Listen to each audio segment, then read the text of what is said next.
ভালো ডাল, ভালো চারা, ভালো মা, ভালো সন্তান। এই যে দেখেন মাতৃগাছ, এই হচ্ছে মাতৃগাছ। সেখান থেকে এই পেয়ারার চারাগুলা উৎপাদন করলাম।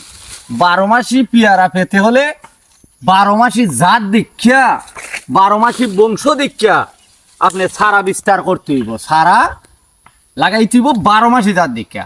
কি ধরনের চারা আমরা নিছিলাম এই দেখেন, এই যে দেখেন তার শিকড়, তার নমুনা। আরেকটা বিষয় লক্ষ্য করেন, এই যে দেখেন তার মুকুল, এই যে দেখেন তার জালি। ঠিক ওইভাবে 12 মাসি জাত দেখিয়া। আর 12 মাসি জাত আপনি কোথায় হইবেন?